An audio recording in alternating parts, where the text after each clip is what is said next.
Le dernier quart d'heure de Smart Bourse chaque soir, c'est le quart d'heure thématique. Le thème ce soir, c'est le thème de 2023, celui de l'intelligence artificielle générative, notamment l'explosion, la révélation de cette intelligence artificielle générative qu'on vit depuis plusieurs mois sur les marchés. Et nous en parlons avec Jean-Edwin Réa, gérant chez Quadrille Capital. Bonsoir Jean-Edwin.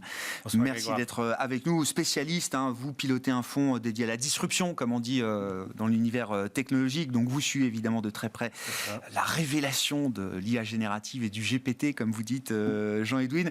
Bulle ou nouveau cycle pour la tech américaine, c'est un peu la question qu'on se pose et vous allez y répondre. Mais juste déjà prendre la mesure de ce que ça a généré comme valeur boursière au sein du Nasdaq, notamment en 6-9 mois.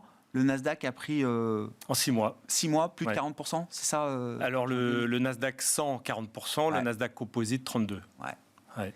Et dans ces 40%, donc, qu'est-ce qu'on trouve alors ?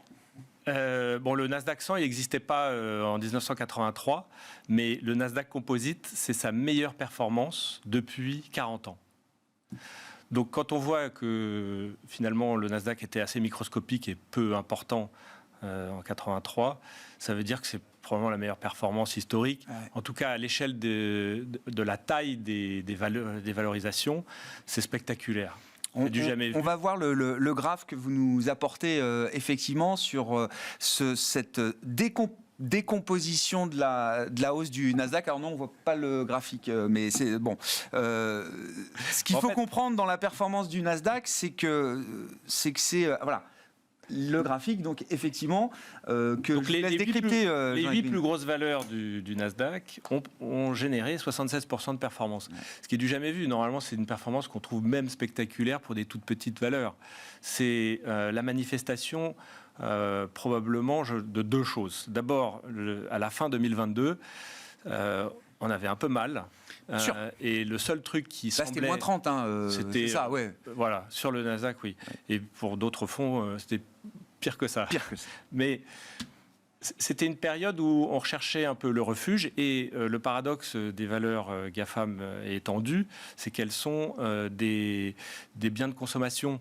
Elles sont des valeurs de tous les jours, et elles sont pas sensibles à la hausse de taux. Elles sont très très riches en cash.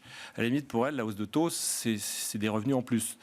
Et dans une période d'incertitude, c'est là que les gens se sont réfugiés. Mais ça expliquerait, je dirais, une petite performance, une surperformance. Mais la deuxième chose... L'aspect refuge de ces valeurs ne peut pas expliquer à elle seule l'ensemble de la performance. Pas du tout. En fait, la deuxième raison, et la vraie, c'est que c'est eux qui capturent la valeur de l'IA dans sa première phase. L'IA, en fait, nécessite quoi ? Ce qu'on appelle des Large Language Models, qui sont en fait des centres de données colossaux dans lesquels on va stocker des terabits et des terabits, enfin des hexa et des pétas, enfin bref, c'est une grosse quantité de données. Il faut les traiter et ça coûte très très cher. Une seule puce Nvidia, elle coûte aujourd'hui, un H100 coûte $40,000 et il faut en mettre 20 000 à 30 000. Et ensuite derrière, il faut acheter de l'interconnexion, il faut de l'électricité, il faut des bases de données, du software, etc. Et ça, c'est complexe. Mais la première phase de l'IA, c'était ça. Et je pense qu'on arrive peut-être... Enfin, on a déjà commencé le deuxième rang, mais je pense qu'on va se concentrer sur le deuxième rang à partir de maintenant. Si on reste sur le premier rang, moi ça m'intéresse parce que la question c'est bulle ou nouveau cycle. Que le marché a eu raison de commencer par ce groupe de valeurs, donc ça paraît tout à fait légitime, vous dites, et le marché a eu raison de le faire, Jean-Edwin. Combien d'années je sais pas, de chiffre d'affaires on a capitalisé là avec cette progression de ce groupe de valeurs. Jusqu'où le marché est allé dans l'anticipation de ce que ça allait apporter en termes de valeur à ces entreprises? Écoutez, c'est difficile à dire parce que les estimations sont très très vastes. Il y a des gens qui sont encore très sceptiques et d'autres qui donnent des trillions de valeurs à l'impact de l'IA sur l'économie. Un seul exemple, aujourd'hui même, c'était, je crois, Morgan Stanley a publié un papier sur Microsoft. Ils rajoutent 90 milliards de chiffre d'affaires pour fiscal 25. C'est une année qui se termine en juin. Oui, c'est demain. Dans 2 ans, oui, c'est ça, oui. Ils augmentent à peu près de 25% la taille du chiffre d'affaires de Microsoft uniquement sur l'IA. En fait, c'est un peu normal parce que... là où l'IA se manifeste le mieux et le plus rapidement, c'est dans le code. Et tout est code. Tout est informatique aujourd'hui. Donc si on peut gagner en productivité de programming 50% ou 100% ou plus, en fait, ce n'est que le début. À la limite, GPT-4, c'est transient. Dans 6 mois, on aura GPT-5 et ainsi de suite. Et je vous passe les gens qui s'inquiètent de la puissance excessive, parce que ce sont des outils qui ne sont pas uniquement de calcul, ce sont des outils de créativité. Donc ils inventent des solutions à des problèmes.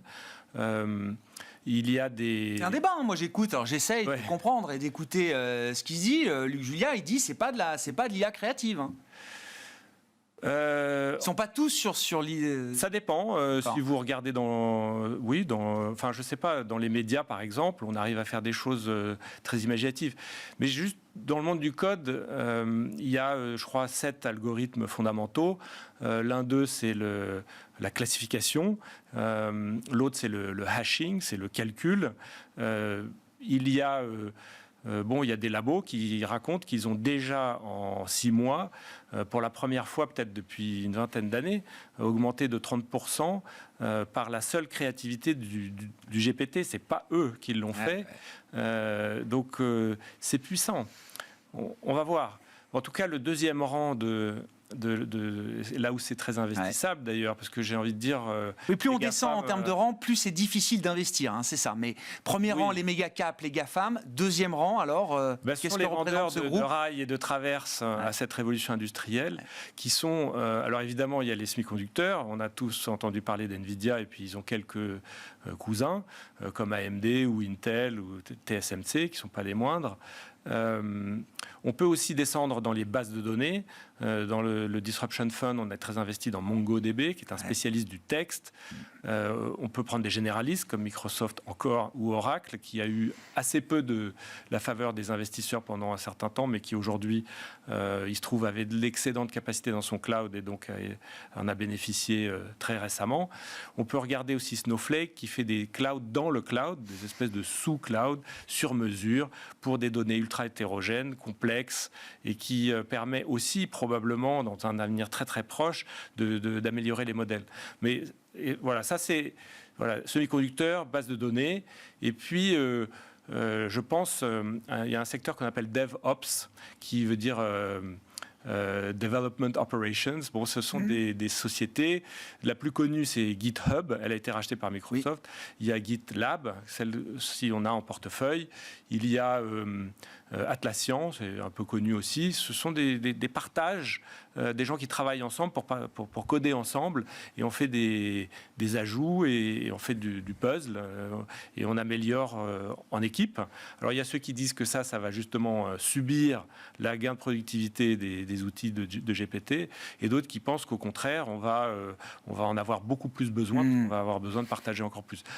Moi je suis de toute façon dans le camp que il faut des données, et pour les données, il faut des bases de données et des semi-conducteurs. Donc on est à fond sur cette thématique.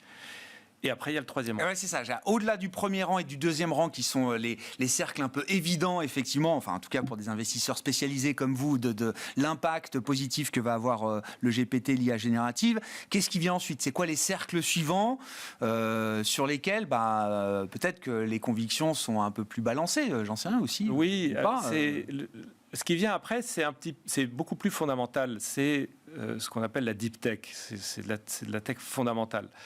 Pourquoi? Parce que, comme je disais, le code gagne en productivité, et toute la recherche fondamentale, c'est du code aujourd'hui. C'est de la simulation et de la modélisation. Et donc, elle va être améliorée, et ça, ce sont les sciences de la vie, c'est la science des matériaux, la recherche sur le climat, les essais cliniques, des choses complexes très vastes, qui nécessitent des immenses modèles. Oui. Et ce n'est pas vraiment investissable de manière pointue en bourse. En revanche, il y a un de ces segments qui s'appelle l'informatique quantique, qui est, je pense, à 1 an, 2 ans de sa bascule similaire à celle de l'IA, de GPT. Pourquoi? Parce que ces avancées se font énormément avec de la simulation en code, et que, en plus, c'est extrêmement synergistique avec l'IA. Parce que toute l'informatique depuis 60 ans, elle est linéaire et déterministe. elle fait du calcul, je sais pas, de la physique newtonienne. Et là, on rentre dans la physique des particules élémentaires, et sans rentrer dans le détail de comment ça fonctionne, on rentre dans une informatique qui est on va dire parallèle, mais beaucoup plus que les GPU de NVIDIA qui sont juste une illusion du parallélisme avec beaucoup de microprocesseurs. Là, on rentre dans le parallélisme fondamental qui est en fait le calcul probabiliste des résultats. Donc on va pouvoir traiter beaucoup plus de données, des données colossales, telles que j'aime bien utiliser l'exemple du climat, et en même temps, on va réduire le champ des possibles, on va atterrir sur une probabilité 90% de pas à 3 degrés sur Terre, et ensuite on passe le relais à l'informatique classique qui va affiner les calculs avec précision. Et en fait, les deux viennent complémenter une sorte de super IA, et c'est vrai que ça peut faire peur, mais il y a vraiment des bénéfices associés à la vie sur Terre, que ce soit dans les matériaux, la santé, la longévité de la vie, etc. On peut faire beaucoup de choses avec cette révolution. Et donc, je suis investi dans des petites sociétés telles que IonQ, qui D'accord. Sont, voilà, dans le... Donc ça, c'est des... Parce que j'allais dire, vous me parlez du super informatique de demain, informatique quantique, on va retrouver forcément... du Microsoft, et oui, du Microsoft, Alphabet, Hitachi, Honeywell, il y a des groupes industriels moins connus qui font ça aussi. IBM est dedans depuis le début.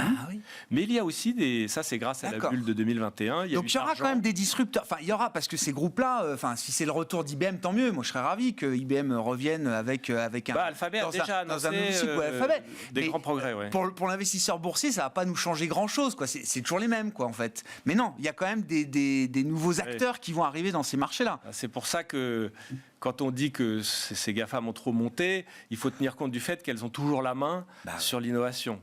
Mais il n'y a pas que eux. Et puis, c'est pas grave. En bourse, vous pouvez investir dans des sociétés plus petites qui, même si elles finissent par se faire racheter, les gens qui ont investi dans OpenAI, créateur de GPT-4, ils sont rentrés... Enfin, en 2019, ça valait 1 milliard et en 2022, ça valait 29.